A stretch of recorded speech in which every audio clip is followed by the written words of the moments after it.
Hey, Fish, let's talk about when you were coming up, man, and you was telling us about like when all the top black talent came to St. Louis for concerts, and give the viewers a little taste of what you saw growing up as a young man.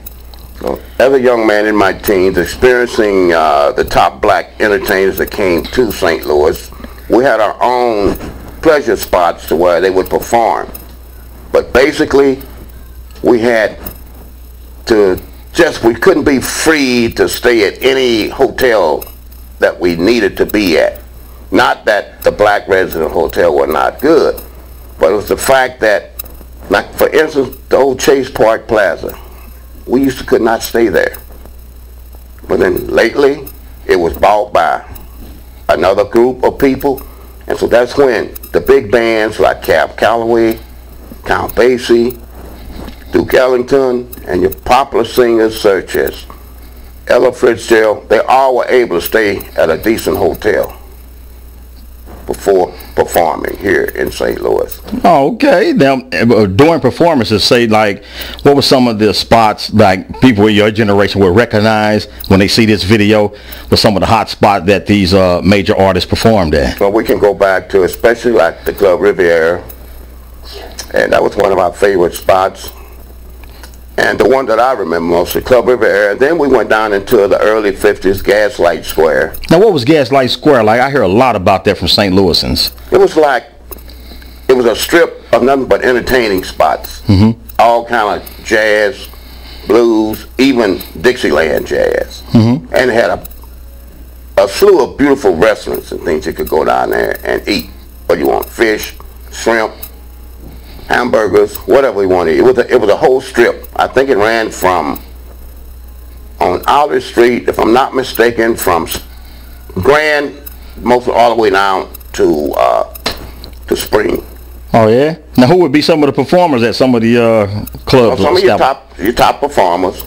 And again, one of our old favorite spots was the Old Glass Bar. It was on Lawton and Ewing, and that's where Charlie Yardbird Parker, Dan Getz, you know, as any of the old heads, they remember the Old Glass Bar. And it was just fabulous. You saw all your favorite jazz musicians there.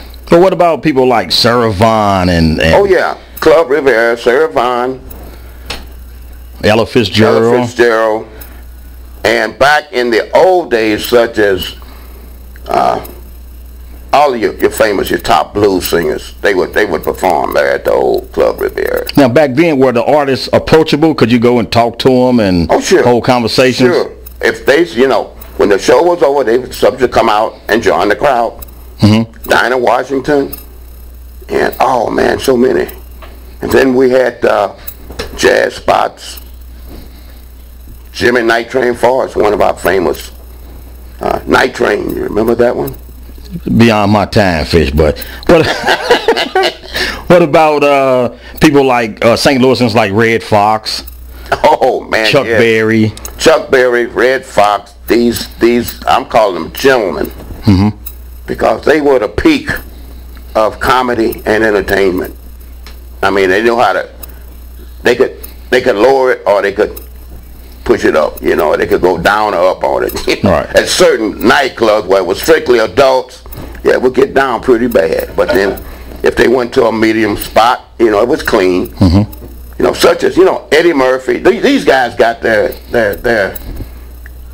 you know, they just copied behind guys like Red Fox, Pigmeat Markham. Pigmeat? Yeah, Pigmeat Markham. I never heard of him. Yeah. No. Wait a minute, hold on. That's pan though. We got two king over here riding shotgun. Like he in his 70s, he know who Pigmeat Martin is. Yeah. I've never heard of Pigmeat. Yeah, you know. Yeah. But let me ask you this then, Fish, as a senior citizen now, I won't say your age, but having the possibilities now, man, of having the first black president.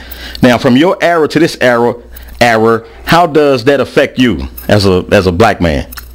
I'd say we've reached the mountaintop. This I never thought I would see in my generation, nor did I think my grandkids would see it. Maybe my great grandchildren. But for this crack that it's put us to where the black man can now function on, well, I can be president one day if I so desire. And it's a scar in America that they wish they could bury, but they just don't know how to bury it yet. They wish they could bury this. From my military experience, my 2 sons, and out of my whole generation family, it's my 2 sons, myself, and 2 cousins. That's 5 of us that served as United States Marines.